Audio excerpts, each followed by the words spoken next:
Welcome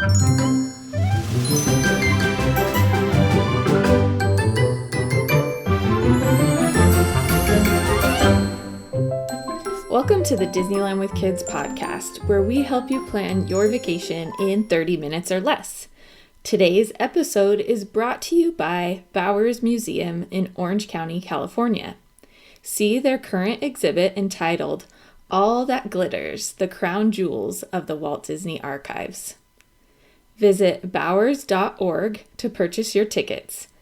At the exhibit, you'll see jewelry and accessories from movies like Titanic, The Princess Diaries, and more favorites from Disney and 20th Century Studio films. In this episode, we're talking all about Peter Pan and the Lost Boys.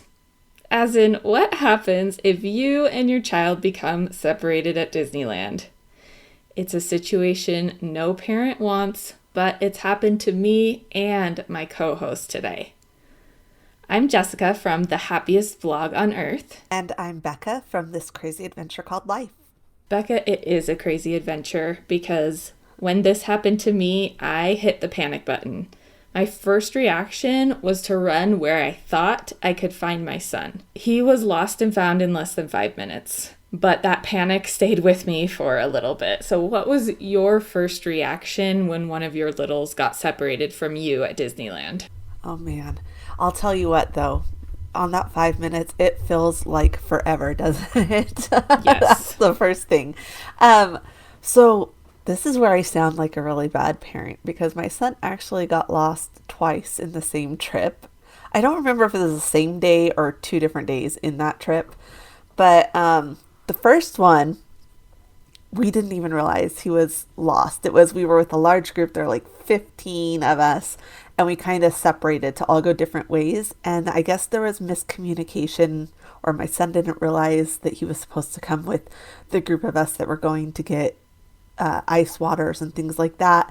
And instead, he kind of hung with the group that was going on Incredicoaster, but he wasn't tall enough for Incredicoaster. And you know, at first I just went back over, and then there was people that were waiting to like wave to the people riding the Incredicoaster. Mm-hmm. So I was like, you have my son, right? And they're like, no. And so they went over and they found him just talking to the cast member at the entrance. So that one was kind of like a, but so like, was he aware that he was lost, or he was just chatting it up? He was aware that the group that he was with went on a ride he couldn't go on. Mm-hmm. And so he was just there chatting and going to wait for them to come out the exit. Interesting. So I think that's like the best case scenario of someone being lost is they know where their group is and just that they can't be with them. So they're just waiting for them, right? Like that was the best case. And so that one, we found him really quickly. Like the people that were waiting for those that were riding the Incredicoaster just walked over and found him right there and immediately text me like, he's here, we have him, all good. The second time was more of the panic, and I had a friend, like it was the same group, 15 people. My husband had run a couple of the teenagers back to the hotel, but they weren't feeling good, they were dehydrated or something, and he'd taken them back, and I was running off. This is the old days of the fast pass machines where you could get them for free if you stuck your tickets in, right? And in the machine. So I ran to get us all fast passes for something else. And I came back and they'd been in the Redwood Creek Challenge Trail. So I went and got them. We were coming out. I had twins that were, I think, 2 at the time. And we were putting them into the stroller. My friend and I were putting them into the stroller. My son had been right there and we said, okay, this is where we're going next. And as soon as we got up from putting the twins down in the stroller, my son was gone. We're like, my oldest is gone. And we're like, where did he go? This was, you know, he was newly diagnosed with some of his cognitive disorders. We were freaking out. We were yelling his name, which is not the right thing to yell, which maybe we'll talk about in a bit. But he had wandered off. He thought he just lost his concentration, thought we'd headed to Buzz Lightyear without him and was trying to get to Buzz Lightyear. He'd gone completely the wrong way. Buzz Lightyear from Redwood Creek Challenge. Yes, because that's like, where all of our all of our fast passes were at the other park. And so he thought we were heading over there and he's like trying to get there by himself. Oh, wow. Doesn't have his ticket, so I don't know how he thought he was going to get to the other park.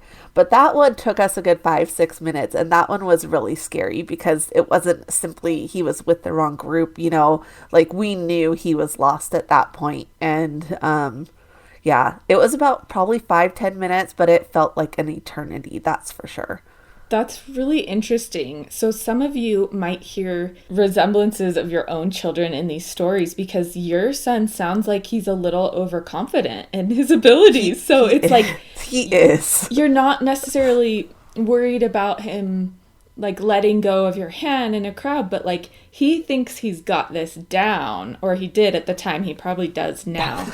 And so, those kids who think they know a little bit more, you kind of have to keep an eye on. Oh, Definitely. man. So I think one of the points about this is that it really doesn't matter the exact details of the situation, but every parent and caregiver feels all types of emotions at once.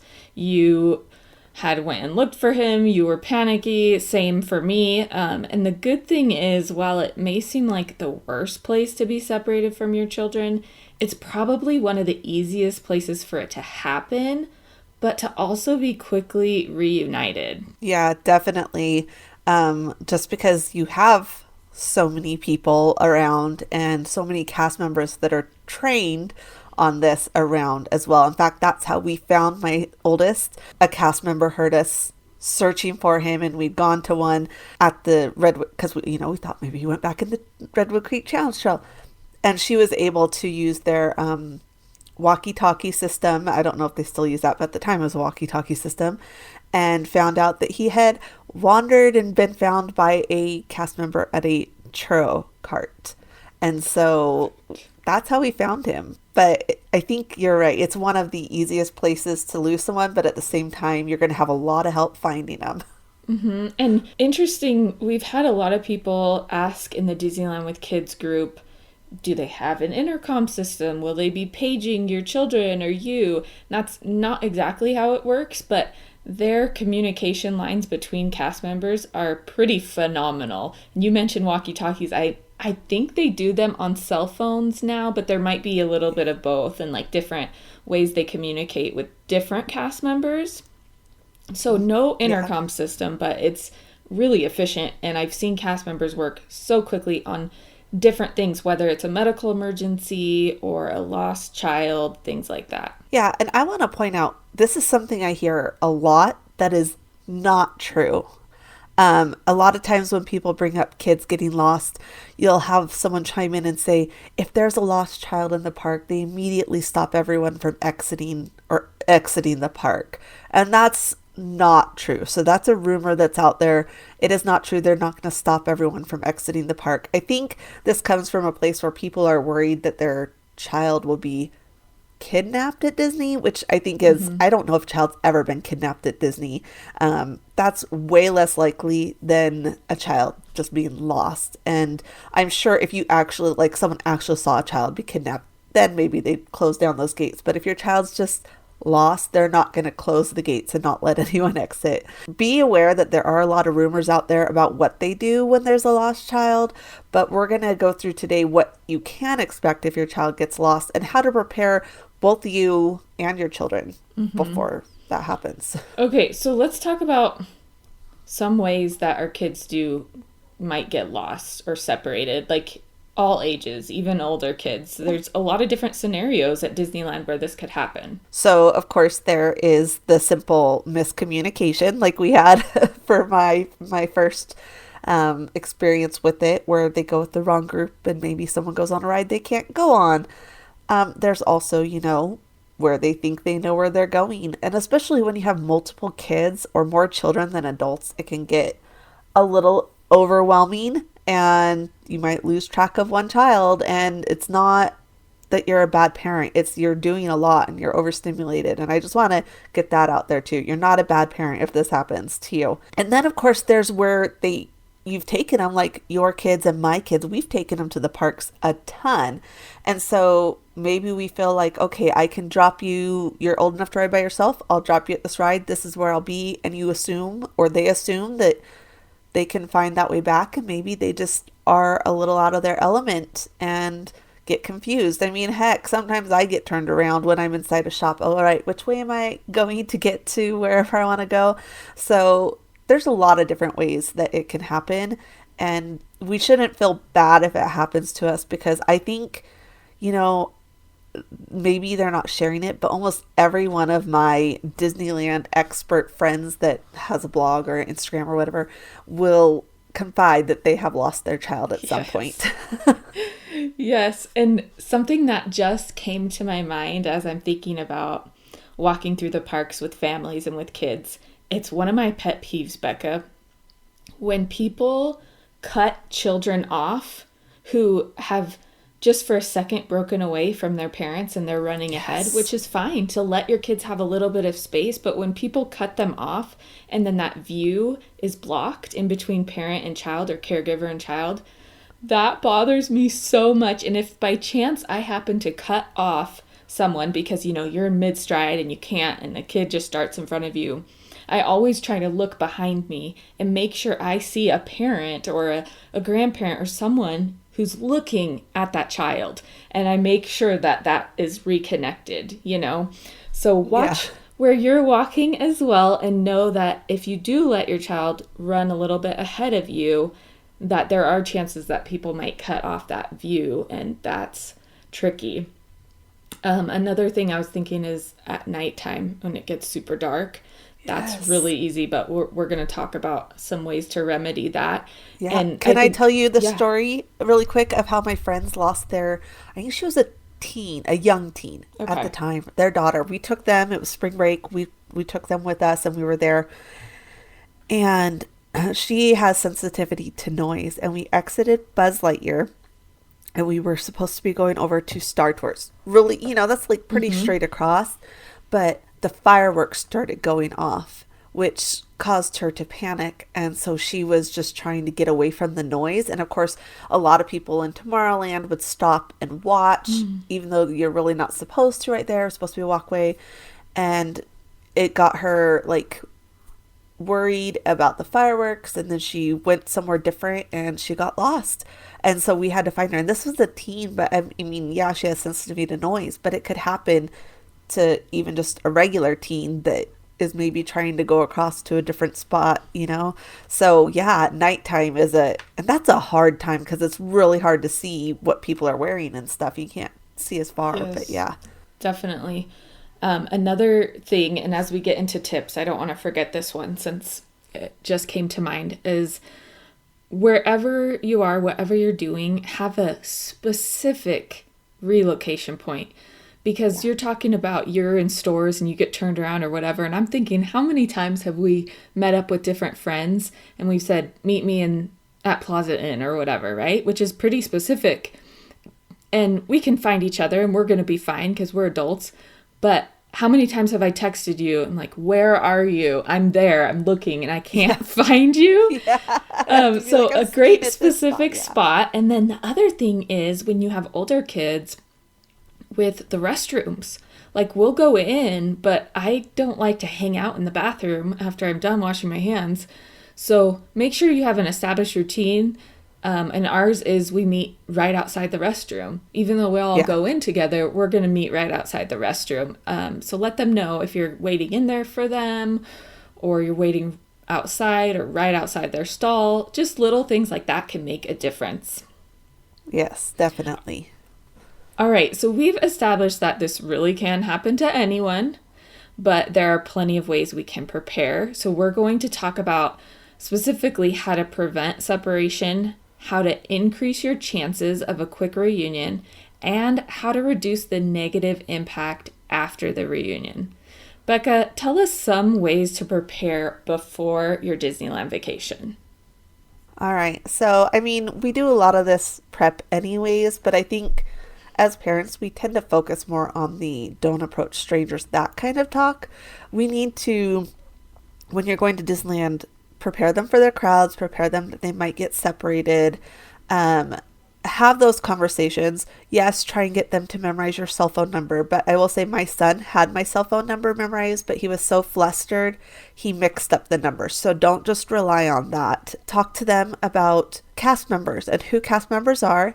And I know both of you and I have articles about this that we will link in our show notes, but I have some that show several different pictures of cast member name tags, which is how they can easily identify cast members, because different cast members wear different outfits. So that's not a way to say, how to find a cast member. But those name tags, they're very specific shape. That's a great way to teach kids to look for them. Teach them about looking for another family if they can't find a cast member. Places to wait. And then, of course, the big one, which is you kind of do it the day of, but taking their picture with what they are wearing is important each day, or at least noting down what they're wearing. Picture's the best, but I get it. I sometimes get a little excited for the day and forget. But as long as you can remember what they're wearing, that helps a ton. Definitely. I also like to point out what mom and dad are wearing that day. So if my husband's wearing a blue Dodgers baseball cap, look, dad's wearing his Dodger hat today. He's wearing this color shirt. Mom's wearing this. And then throughout the day, especially because my husband is the wanderer, he'll walk ahead of us and find dad, look for his hat. Kind of those little reminders of what the two of us are wearing. Yeah. And we also like to point out cast members and make it a game for the younger kids to spot them in different lands. And I remember you and I were together with little ones a couple months ago, and you saw me pointing out name tags and how some of them look different, but they're the same shape but maybe different color, stuff like that. And then let's talk about planned separations. So this is, like you said, when you're telling a kid, you can go on this ride and I'll be meeting you later, or single rider lines, because that has been a problem for us in the past where we think we know where we're meeting. So I don't know. Let's talk about that a little bit. All right. So, of course, depending on how well your kid knows the park, you can do anything from the first time I let my son ride by himself.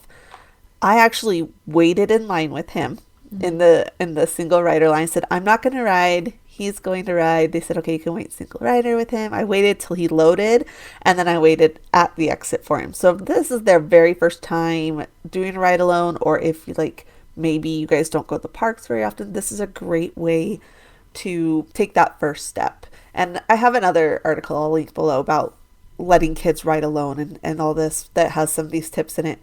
But as they get older, I don't necessarily want to wait while my oldest single riders a certain ride, I don't want to stand at the exit and wait for him when it could be 20 minutes to half an hour for him to single rider Splash Mountain or something. So what we usually do is we say, this is the spot we're going to meet, and we have an exact spot. So if it's that we're at Hungry Bear and we're, giving the other kids a snack or something, he knows he can go do single rider, come right back there. Or maybe it's that we're going to go ride this ride and we'll meet at this specific location, and show them the location specifically. And look for things that are very easy to find in the park. So in Cars Land, you could utilize the Flo's V8 sign because it's very tall and easy to see. In Disneyland, you could have it be the castle, meet in front of the castle or behind the castle, depending on where you're at.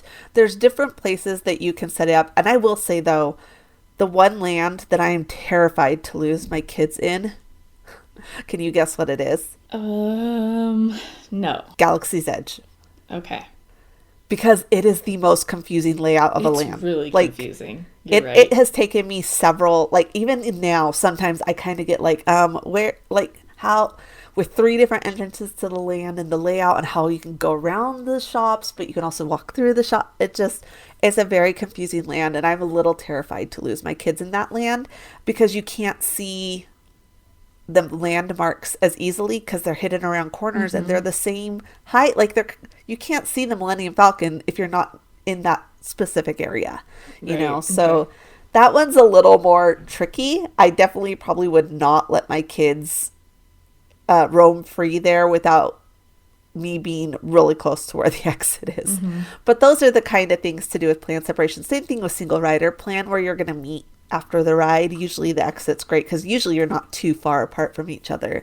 But definitely plan your spot and show them the spot so that that way there's no miscommunication about where you're meeting. Exactly. And with places like the castle that is really huge, go to that specific spot. Say, we're meeting in front of the castle, right in front of the wishing well. Here it is. Yeah. This is where we'll be, or whatever. And single rider, some of our go-to options, if the attraction has a photo, we meet at the TV screens. Yeah. And like Indiana Jones doesn't have single rider at this time. Hopefully they'll bring it back. But that one was tricky because you could be exiting from a different spot depending on which side you load. So we have a specific spot outside and it has like some props and stuff. I think there's suitcases. I'm not sure. It's been a while, but we talk about that every time when we walk in the line. This is where we're meeting. Remember, it's the suitcases. Okay, where are we meeting after? It's the suitcases or whatever. Yeah, and make sure to tell them a couple times. We know kids. We know they're not going to, they might be excited and not paying attention. Make sure you get that acknowledgement from them. But yeah, set that meeting spot. Yeah, and have a meeting spot, period. Even if you're not separating, have a very specific meeting spot that you can return to should you need to. Now, let's talk about crowds and dark situations, which we touched on earlier. Anything to navigate those? So first things first, this is one of the reasons I'm a strong advocate for strollers long past you would use them at home. Besides the fact that kids are walking a ton, which is a great reason to have those strollers.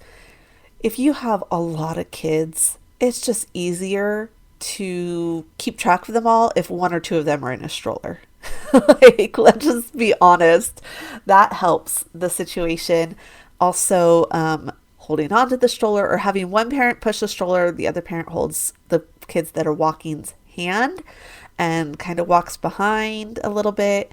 It's just crowds are the hard part. And like we talked about, it's okay to let your kids roam free a little bit, but there are some places where you need to, as a parent, know that the crowds are a little much and be like, okay, now you have to hold my hand or ride on my shoulders or whatever it is you want to do. And this is also where I am one of those people. I've never utilized what people call the leash for my kids. We brought one for my older son and he tried to lead himself around on it. He did not want to let someone else hold it. He wanted to hold it. So that didn't really work. But my feeling on the leashes is it's better to have it and not need it than to need it and not have it. Mm-hmm. And I would rather parents feel like they're being judged by other parents than have to go through having a child lost at Disney. So if that is something that you are open to, I definitely suggest having one and bringing one for sure. Yeah. No one's, like, don't worry about what other people are going to think. You need to do what's best for you and your family. So that is one that we have a lot of topic around that in the Disneyland Kids group. And I will say, even the people that don't use them are usually so nice and like, yeah, bring it if you need it. And I don't think people really judge for it. You might feel like they're judging, but I don't think they really are. Right. We also use the buddy system, and not just like kids with kids. Like when we have a big group of cousins, usually there's a natural buddy system and they are buddies throughout the day. But we typically I take the girls, my husband takes our son, just because that's how it was easier with their ages and things when they were younger. Uh-huh. And my son needed that one-on-one, whereas the girls would be a little more close to me, easier. So any buddy system that you can do, and a lot of these things, like we talked about, are repetitive. So anywhere we would go, that's kind of how it worked. I had the girls, he had our son, and those things just make it easier. I think, is it your kids that hold on to like a backpack or a purse? I feel like it was it?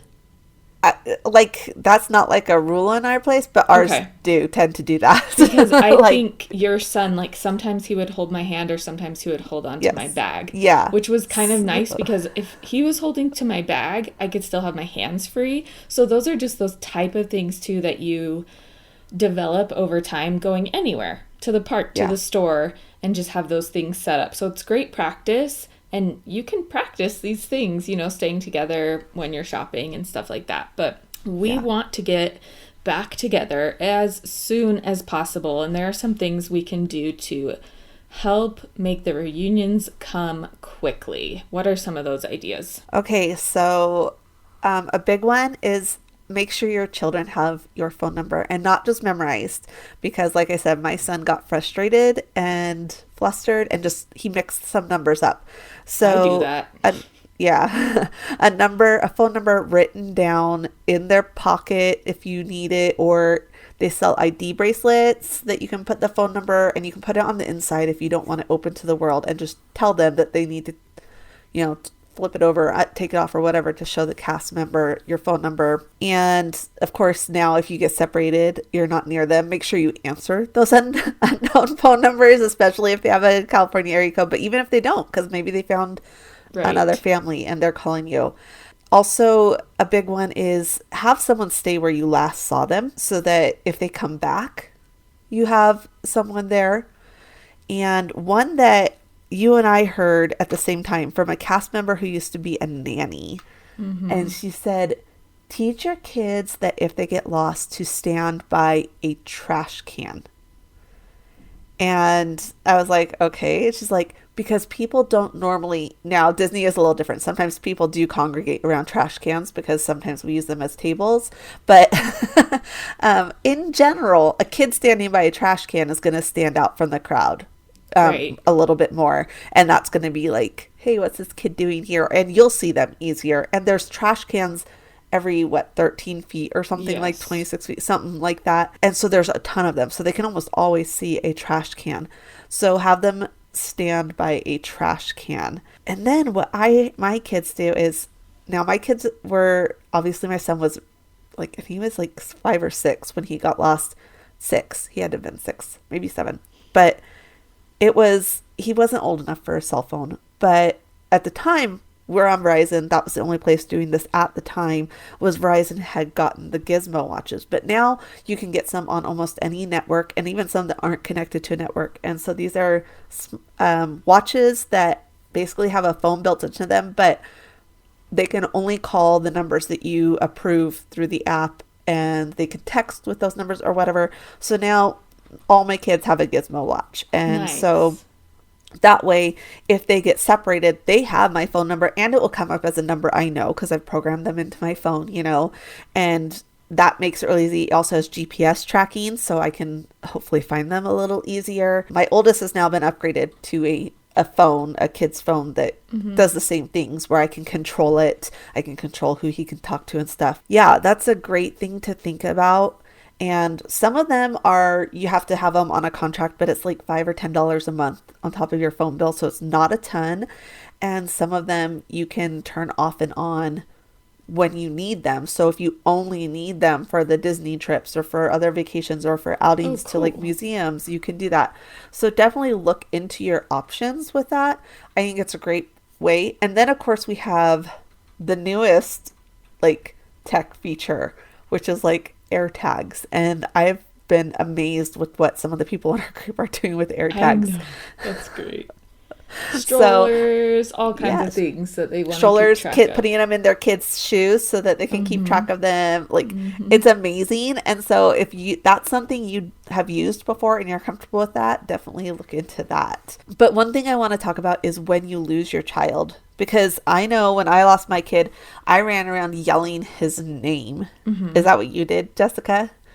Like, no. Were you yelling your son's name? I just ran where I thought he might be and had someone stay behind. And it worked out. But yeah. Yeah, it did work out. That would be one of my reactions on a normal. Yeah, so we were just yelling his name. And one thing that a lot of people have shared lately, and I think is so smart, is instead of yelling their name, start yelling out their description. So, like, you could put a young boy, blonde hair, red shirt, looking for a young boy, and you just yell that over and over so people know what they're looking for. Gotcha. Because if you're just yelling a name, you could just be yelling to your kid that's across the way, right? Like, they don't know. But if you start yelling out, I'm looking for, and the description, that kind of is something a little different, and it gets their attention. So I think that's really smart. Maybe throw in their name every once in a while in case they're close by. But definitely that is something to think about. And then I know we oftentimes are busy searching, but don't forget to go up to a cast member and ask them for help if you're trying to find your child as well, because they do have that network and the ability to communicate, and that will help more people have eyes out for your child. And don't be alarmed if their reaction isn't as heightened as yours is. Right. I think sometimes we expect people to match our emotional level, but they're going to keep calm and they're going to get the job done. So don't take that personally. And once you're back together, the reunion can be kind of emotional. Sometimes our first reaction is to yell at our child, "Don't ever do that again. Where were you? You scared me." And then you cry and they cry and everyone's crying, and it's not because the fireworks are so magical. So what are some things that we can do to, kind of repair anything that they felt as far as being afraid? And maybe they didn't. Maybe it's you projecting it onto them. So what should we do once we're back together? Main thing, have a hug. Say, okay, you do need to discuss what happened, but wait till your emotions calm down a little. Maybe if you're really emotional at the time, let them know that this happens, and be sure to point out what they may have done that was right and how proud you are of them for what they did that was right. And the biggest thing, though, is don't put blame on each other, on your child, on your spouse. Like, it's really easy to want to blame someone for this happening, and just don't do that. We are all out of our normal day-to-day element when we're at Disney. Even those of us that are there a lot. It's different. It's overwhelming. There's so much noise. So putting blame just kind of really, in my opinion, isn't very fair to others, because this could happen anywhere. It just happened to happen at Disney. And even though it's the most, the happiest place on earth, and it's supposed to be so magical, I mean, it's still a crowded place, a place where people can get lost. So just try really hard not to blame each other. I think that's a big one. And I think just having a quiet spot to sit down together, maybe get a snack and just visit or be together, or maybe if there's an attraction that's a little more mellow that you could go on together, like Small World, and just cuddle up with your kid, and they think it's because of the ride, because you love it so much, and they're not overwhelmed by your emotion either. Yeah. So I know we've talked about a lot, but I just realized there was one tip I wanted to tell everyone that I didn't. So I'm backtracking a moment. Great. One thing that we've always done, and I think is very important to do, is we've always told our kids what ride we're heading to, or where we're heading right then. And for us, it was more because of our kids' cognitive disorders. Like, there was this obsession with where are we going, like, needing to know that. But at the same time, it's really good for if you get separated, that your child can say, I was on my way to Buzz Lightyear. If they can tell a cast member that, then that's going to make it a lot easier, perhaps, for you guys to be reunited at some point. So I just wanted to throw that in there as well. I think sometimes as parents, we get in this, okay, go, go, go, and just run from ride to ride. But if we take that few seconds, even while you're walking, to tell your child, okay, now we're going to go to this ride, hopefully that will stick with them if they get separated, and they'll be like, we were going to this ride. So yeah, and I think that's really smart also to use the names of the attractions, and it doesn't have to be perfect. If you say teacups, we know what you're talking about. Exactly. But if the kids can know where they're going, what this is, that's really helpful. And it's also helpful for the future when you're saying, meet me at Pizza Planet. I'm going to be having pasta and chicken after you're done riding Space Mountain. Yes. Well, we definitely want to have even more tips, and I'm sure our group members have plenty to share about this topic, or maybe you want to ask other Disneyland questions. Please visit us in the Disneyland with Kids Facebook group. And before we go, we'll wrap up with our traditional Disneyland Would You Rather question. Becca, would you rather Disney reimagine Sailing Ship Columbia with water blasting cannons guests can use while they sail the rivers and, squirt people walking around? Or Would you rather reimagine the red car trolley, where it returns to California Adventure on a longer, more complete route through the park? Oh man, this is where my husband says I have a little bit of evil in me because I am picking the Sailing Ship Columbia where I can blast water canyons at other guests. Other people might like that too. Like when it's a really hot day, they could stand there. My kids would totally stand there and wait for people to blast them. So would mine. Plus, I mean, I think that would go perfectly with Sailing Ship Columbia, and more people would want to go on it. I think so too. So what is your choice though? So I came up with that one. I thought it was kind of outrageous, but I really would like to see the red car trolley back. And I think if it could be incorporated through California Adventure, more like the Disneyland Railroad is at Disneyland Park, like that could be really awesome and a beautiful, like long-term beautification to California Adventure. So I will be boring, if you will, and I will say red car trolley. You've been listening to Jessica and Becca preparing you with more practical tips for your Disneyland vacation. We'd like to give one more thanks to Bowers Museum and encourage you to check out All That Glitters, the crown jewels of the Walt Disney Archives. Reserve your time slot at bowers.org.